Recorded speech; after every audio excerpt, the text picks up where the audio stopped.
세상은 급변하고 있습니다. 급변이란 무엇이죠?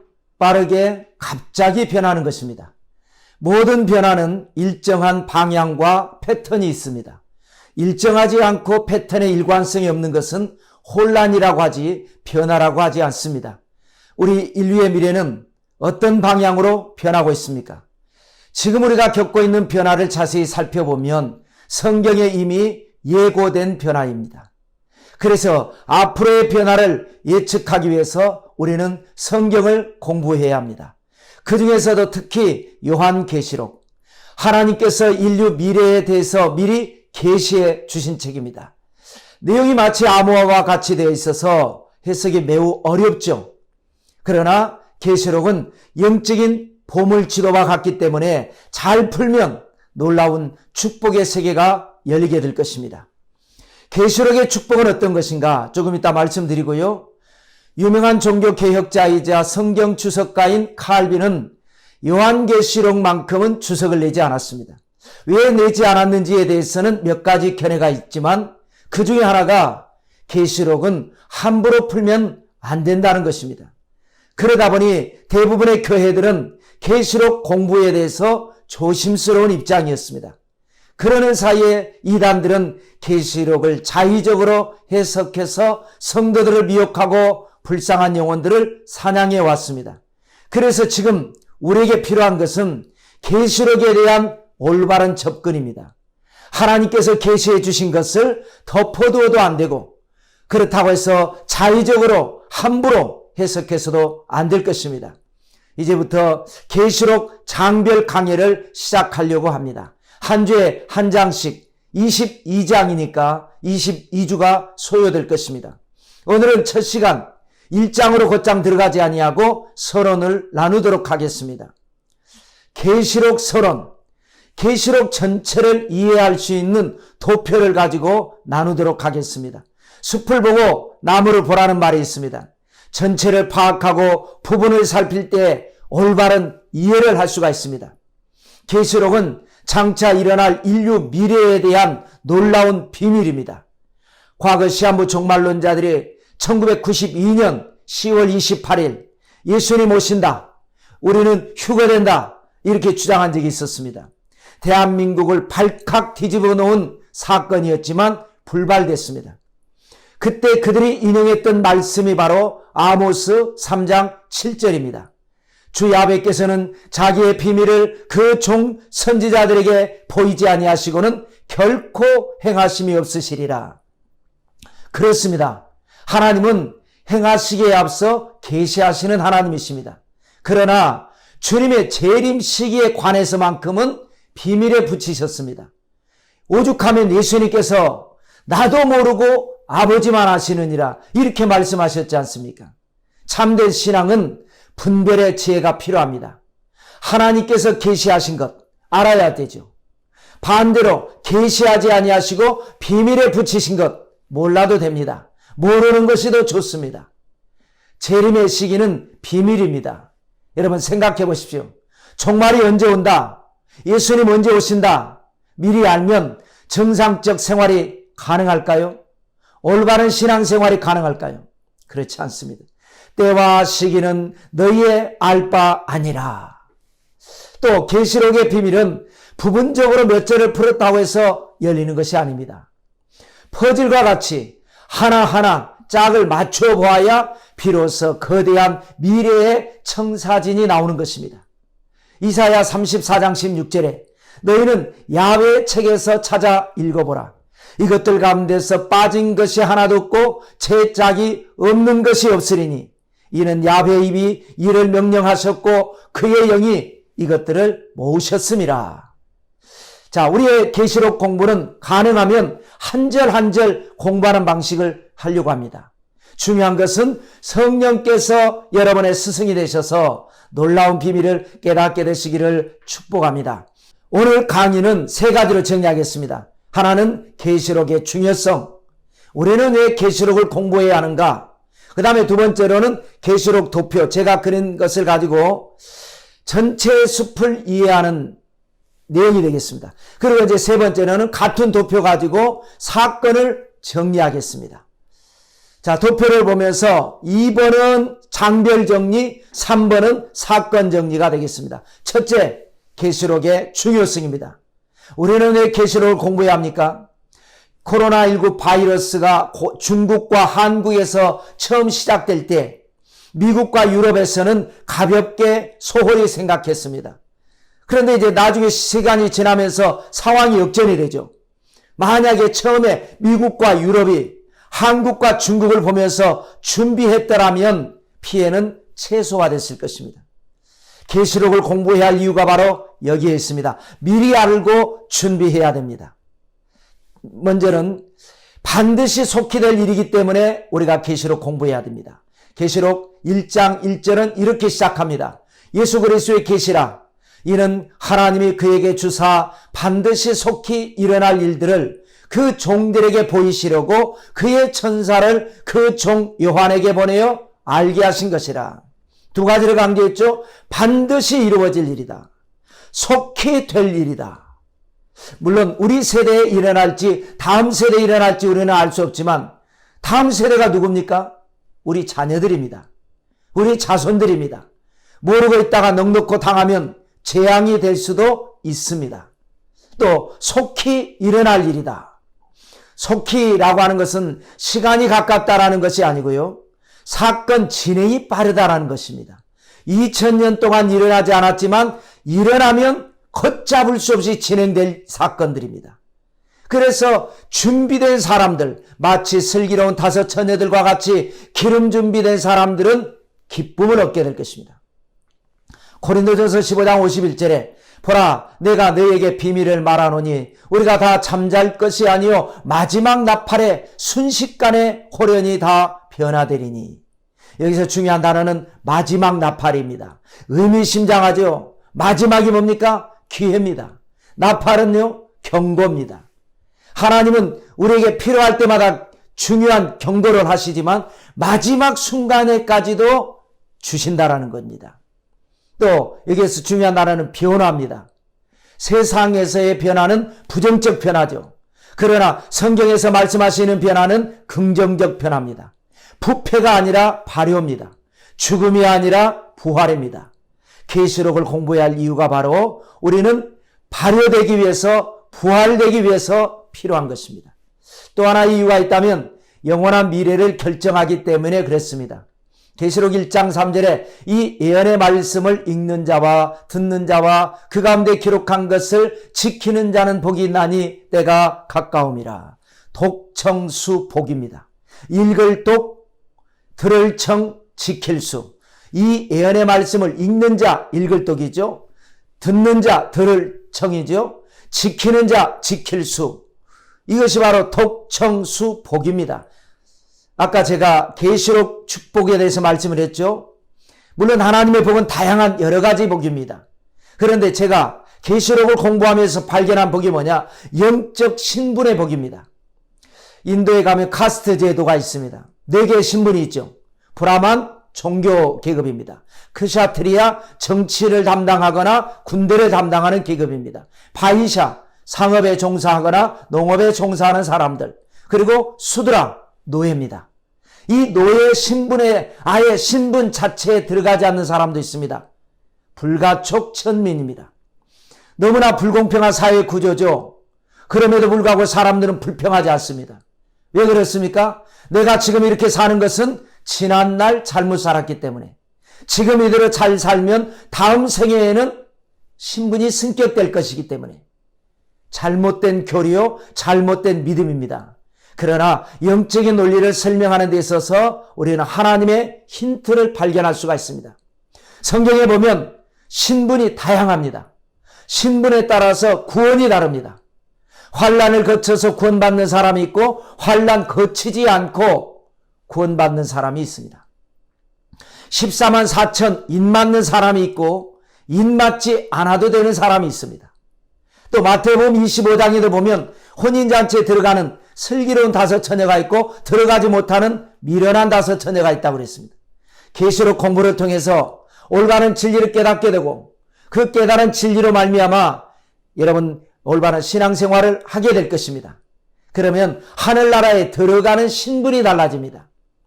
그 신분은 이번 생에 다음 생애가 아니라 영원한 신분이 될 것입니다. 그래서 계시록을 공부해야 합니다. 세 번째 이유가 있다면 이단에 미혹되지 않기 위해서입니다. 요한 2서 1장 7절에 보면 미혹하는 자가 세상에 많이 나왔다라는 말씀이 있고요. 디모데후서 2장 15절에 너는 진리의 말씀을 옳게 분별하라.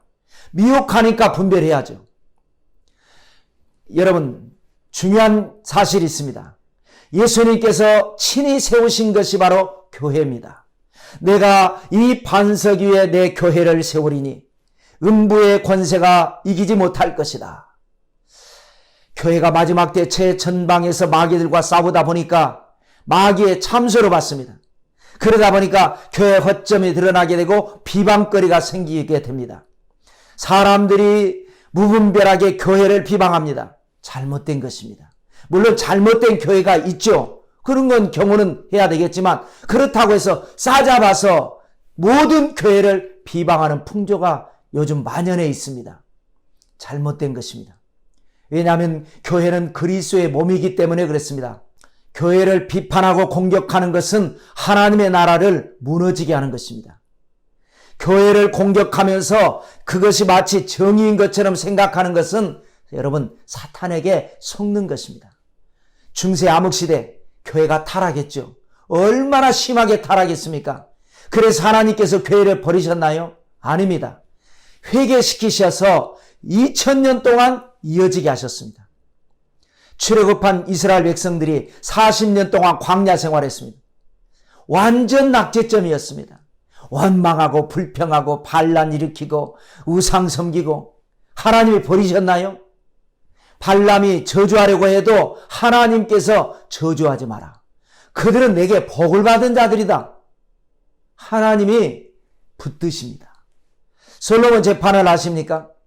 유전자 검사 기술이 없던 시대에 진짜 엄마와 가짜 엄마를 가리는데 솔로몬이 반으로 쪼개서 줘라.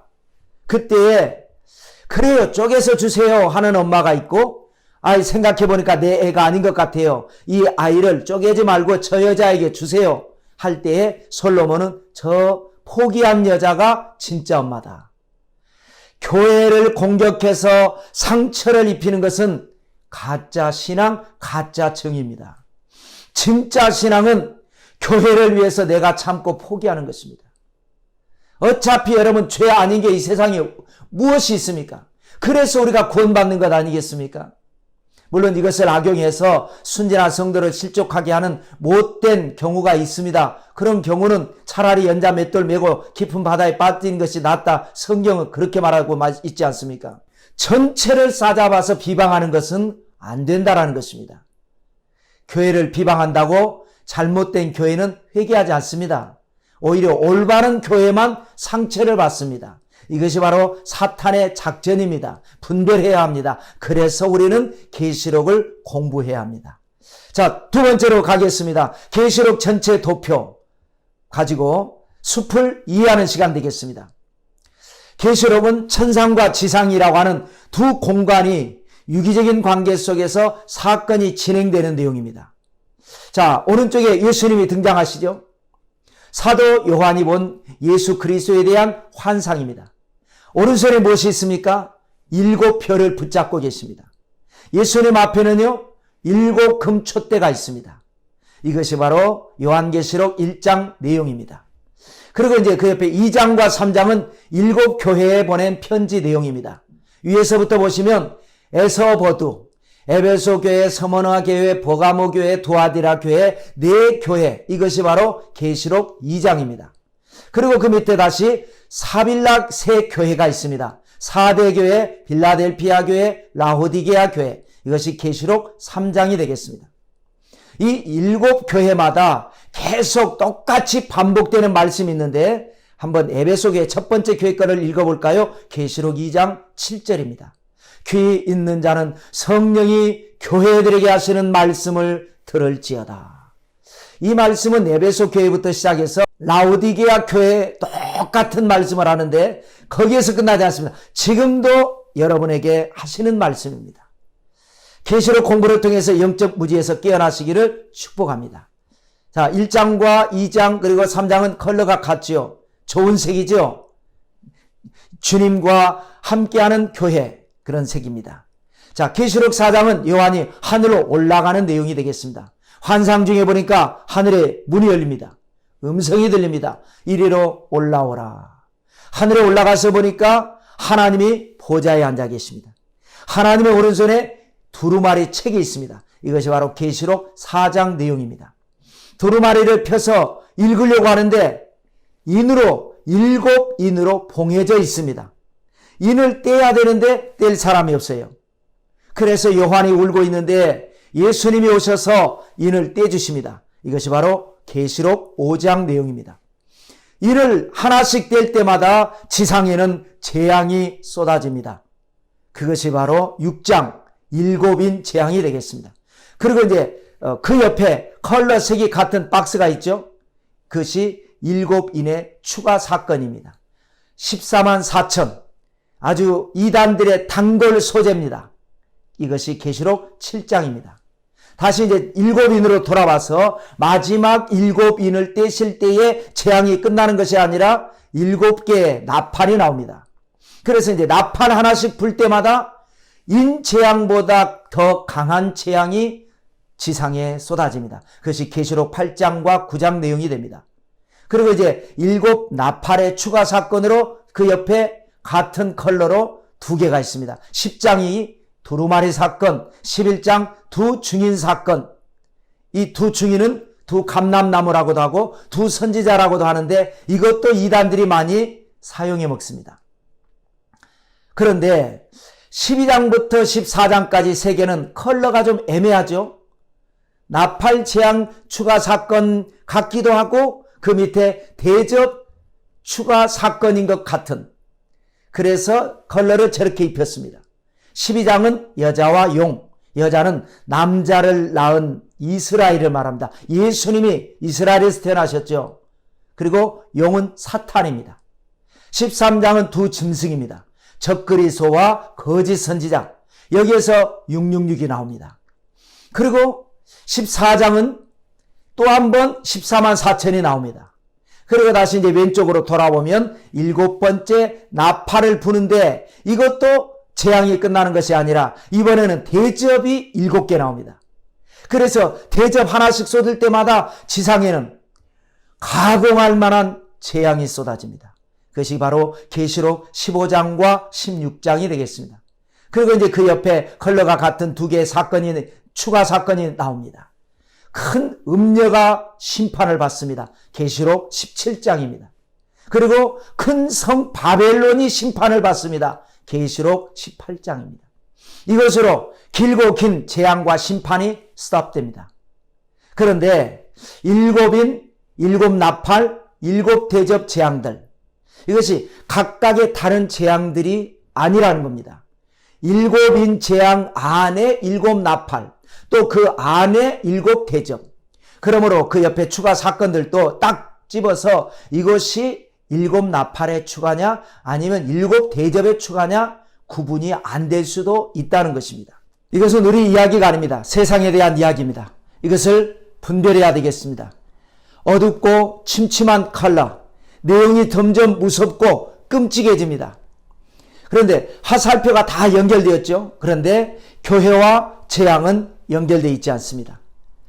상관관계가 전혀 없다는 얘기입니다. 우리는 이 세상에 살면서 세속조차 사는 것이 아닙니다. 주님 바라보고 살아가는 것입니다. 자, 환란이 끝났으니까 하늘로 올라가 보겠습니다. 계시록 19장은 어린 양의 혼인잔치입니다. 예수 그리스도께서 신랑이 되시고 신앙의 정결을 지킨 성도가 신부가 됩니다. 이 신부가 바로 여러분이 되어야 될 것입니다. 그 다음에 계시록 20장 천년왕국입니다. 그동안 세상에서 고생한 것 보상받는 기간입니다. 없어질 세상에서 1000년 동안 왕노릇하리라. 그리고 난 다음에 이 세상은 없어지고 새하늘과 새 땅이 열립니다. 계시록 21장입니다. 예수님께서 살아계실 때 제자들에게 한 말을 기억하십니까?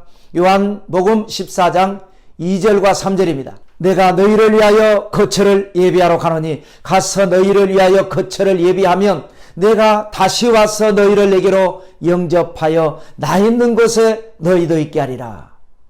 새하늘과 새 땅은 바로 승천하신 예수님께서 성도들을 위해서 예비하신 하나님의 나라입니다. 계시록 21장 1절에 보면 또 내가 새하늘과 새 땅을 보니 처음 하늘과 처음 땅이 없어졌고 바다도 다시 있지 않더라. 이것은 어떤 것일까요? 계시록 21장 4절입니다. 모든 눈물을 그 눈에서 닦아주시니 다시는 사망이 없고 애통하는 것이나 곡하는 것이나 아픈 것이 다시 있지 아니하리니 처음 것들이 다 지나갔음이러라. 영원한 낙원이요 천국입니다. 그리고 이제 마지막 장 계시록 22장은 처음 본 환상 장면으로 돌아 내려옵니다. 예수님께서 말씀하시죠. 내가 진실로 속히 오리라. 그럴 때 요한이 아멘 주 예수여 오시옵소서. 이것이 바로 마라나타입니다. 영어로 하면 come o Lord. 주님 오시옵소서. 한번 읽어볼까요? 계시록 22장 20절과 21절입니다. 이것들을 증언하시니가 이르시되 내가 진실로 속히 오리라 하시거늘 아멘 주 예수여 오시옵소서. 주 예수의 은혜가 모든 자들에게 있을지어다. 아멘. 이 말씀이 저는 굉장히 은혜를 받았습니다. 주 예수의 은혜가 모든 자들에게 있을지어다. 우리만 인을 맞고 우리만 14만 4천이다. 가족들과도 대립하면서 자기들끼리 똘똘 뭉쳐서 사회적으로 문제를 일으키는 사람들, 하나님 보시기에 합당한 사람들일까요? 물론 각자 믿음의 분량을 따라서 천국의 신분은 다르지만 마음으로라도 나도 잘 믿고 여러분들도 잘 믿고 나도 구원받고 여러분 모두가 구원받고 나도 휴거되고 여러분 모두가 휴거되기를 바라는 마음이 하나님을 사랑하는 마음 아닐까요? 사랑하는 가족들하고도 대립하면서 자기들끼리만 14만 4천이다. 이거는 하나님이 주시는 참된 마음이 아닐 겁니다. 자, 세 번째로 중요 사건 한 7가지만 살펴보도록 하겠습니다. 일단 한번 언급해 볼까요? 여러분이 아마 들어본 단어들이죠. 휴거, 7년 환란, 혼인잔치, 재림, 천년왕국, 백보자 심판, 새하늘과 새 땅. 자, 위에 세 가지는 거의 동시에 이루어지는 사건입니다. 적그리스도가 나타나서 7년 환란이 시작될 무렵에 교회와 성도는 휴거가 돼서 하나님이 데려가시는 거죠. 그래서 공중에서 이제 주님을 만나게 되는 것입니다. 세상이 7년 동안 환란을 겪을 때 휴거를 받은 성도들은 공중에서 7년 동안 혼인잔치를 하는 겁니다. 그러므로 이 세 가지는 거의 동시에 이루어집니다. 지금 이 내용은 일반적으로 알려진 계시록의 교리입니다. 이번 계시록 강의를 통해서 여러분이 성경을 직접 확인해 보시기 바랍니다. 자, 아까는 장별로 설명을 했죠. 이번에는 사건으로 설명하는 겁니다. 자, 첫 번째 사건은 휴거입니다. 계시록 4장입니다. 요한이 환상 중에 하늘의 열린 문을 봅니다. 그리고 음성을 듣습니다. 하나님의 음성입니다. 이리로 올라오라. 그래서 여기를 휴거로 볼 것인가? 아니면 11장을 휴거로 볼 것인가? 계시록에는 2번 이리로 올라오라 라는 말씀이 있습니다. 계시록 4장 1절과 11장 12절. 만약에 계시록 4장 1절을 휴거로 본다면 일곱인 재앙, 그러니까 5장부터 해서 바벨론 심판 18장까지가 두 번째 사건인 7년 환란이 되는 겁니다. 그런데 계시록 11장 12절을 휴거로 본다면 전반부는 말세 시험과 환란, 다시 말해서 오프닝 환란이 되겠습니다. 그리고 이제 12장부터 18장 바벨론 심판까지를 본격적인 7년 환란으로 보는 것입니다. 그럼 이제 차차 공부하겠습니다. 세 번째 사건, 어린 양의 혼인잔치. 이것이 바로 19장의 말씀입니다. 예수님께서 신랑이 되시고 기름 준비가 된 성도가 신부가 됩니다. 알아야 할 것은 모든 성도가 신부가 되는 것은 아닙니다. 고린도후서 11장 2절에 보면 내가 하나님의 열심으로 너희를 위하여 열심을 내노니 내가 너희를 정결한 처녀로 한 남편인 그리스도께 드리려고 중매함이로다. 자, 이 고린도 교회 성도들 중에서 열심을 내게 해서 그리스도의 신부가 되게끔 하는 것이 사도 바울의 영적 중매의 역할이다, 이 말을 하는 것입니다. 그러므로 여러분, 어차피 하는 신앙생활입니다. 제대로 열심히 하나님 보시기에 합당하게 물과 성령으로 거듭나야 합니다. 그래야 정결한 처녀가 됩니다. 그래야 신앙의 정조를 지킵니다. 그것이 바로 기름 준비입니다. 그러면 환난을 거치지 않고 휴거를 받습니다. 이것이 세 번째 사건, 어린 양의 혼인잔치입니다. 그러면 네 번째 사건은 뭐냐? 혼인잔치가 끝나고 나면 만왕의 왕이신 예수님께서 신부들과 함께 세상에 내려오십니다. 이것이 재림입니다. 계시록 19장 내용입니다. 볼지어다 구름을 타고 오시리라. 그 다음에 다섯 번째 사건은 천년왕국입니다. 계시록 20장. 마귀는 이때 어디 갔을까요? 없어집니다. 감옥에 들어갑니다. 무저갱이라고 하는 감옥에. 마귀가 없으니까 참소가 없어요. 시험이 없습니다. 은혜만 가득합니다. 그래서 1000년 동안 누리는 보상의 세월입니다. 그 다음에 여섯 번째 사건은 백보자 심판입니다. 계시록 20장 12절에 보시면 또 내가 보니 죽은 자들이 큰 자나 작은 자나 그 보좌 앞에 서 있는데 책들이 펴있고 또 다른 책이 펴졌으니 곧 생명책이라. 죽은 자들이 자기 행위를 따라 책들에 기록된 대로 심판을 받으니, 죽은 자들이 자기 행위를 따라 받는 심판이 바로 백보자 심판입니다. 살아있는 자들은 심판을 받는 것이 아니죠. 살아있는 자는 누구고 죽은 자들은 누굽니까? 여기에서 살았다 죽었다라는 말은 첫째 사망을 말하는 게 아닙니다. 한 번 죽는 것은 모든 사람에게 동일합니다. 여기에서 말하는 사망은 둘째 사망을 말합니다. 예수님을 믿다 죽은 사람은 죽은 것이 아니라 하나님께 간 것입니다. 이건 이제 더 자세한 것은 나중에 하고요. 자, 일곱 번째 마지막 사건은 새하늘과 새 땅입니다. 신천신지. 이 원래 좋은 단어들은 다 이단들이 사용을 해가지고 의미가 퇴색되는 경우가 있는데 우리는 말씀 그대로를 받아들여야 되겠죠. 우리가 살던 이 세상은 없어집니다. 그래서 새하늘과 새 땅이 하나님께서 만들어 주실 것입니다. 계시록은 인류 미래의 비밀이 감춰져 있습니다. 그러나 우리의 계시록 공부는 미래를 알기 위한 공부가 되면 안 될 것입니다. 하나님을 알기 위한 공부가 되어야 할 것입니다. 그럴 때에 하나님을 알고 미래도 알게 됩니다. 원하기는 이번 계시록 공부를 통해서 하나님을 알고 하나님의 뜻을 알게 되시기를 바랍니다. 그래서 올바른 신앙을 정립하고 깨어있는 하나님의 사람이 되셔서 그리스도의 신부가 되시기를 주님의 이름으로 축원합니다. 할렐루야.